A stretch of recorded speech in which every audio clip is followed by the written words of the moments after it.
Good morning everyone. আজকে 6 জুলাই আমার birthday. দেখো আমার বাড়িতে কারা এসছে।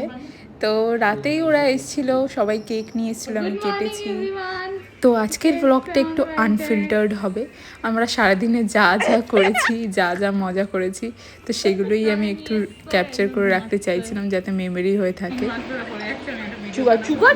অনেক কষ্ট করে এটা কাজ।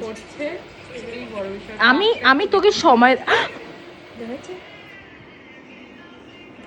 তো এটা আমাকে সোনু গিফট করেছে, ও নিজের হাতে বানিয়েছে, কি সুন্দর হয়েছে দেখো।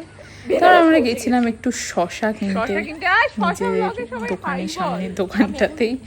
তো ওটাই আমরা একটু রেকর্ড করে, আমি চাইছিলাম এগুলো স্মৃতি হয়ে থাক। মা দেখো কত কিছু সকাল দিয়ে উঠে আমার জন্য রান্না করেছে, আমাকে কিচ্ছু করতে দেয়নি, আজকে সব মা রান্না করেছে। তারপরে সবাই আমাকে একটু পায়েস খাইয়ে দিল। ব্যাক স্টেজে কারা কারা আছে তাদের তো দেখাতে হবে। ব্যাক স্টেজে কারা, বাবা তুই যে বলদের মতো বসেছিস। আমি তো এই ওই বৃষ্টিটা এসেছে, শান্তি চলেছে গেটের সামনে। নে মা বসো বসো বসো। প্রণামটা কে করবে? খুব ভালোবাসার লোক চলছে। বা ও নাকে ঢুকি দেয়নি কি করছে? একটু সরুন দিদি, ম্যাম আপনি একটু সরুন পিছন দিয়ে। তারপর দাদা একটু আইসক্রিম আনিয়েছিল, আমরা দুপুরবেলা সবাই মিলে আইসক্রিম খাচ্ছিলাম। তো এইটুকুই একটা পার্টে দিলাম, বিকালবেলার পরটা অন্য একটা পার্টে দেবো।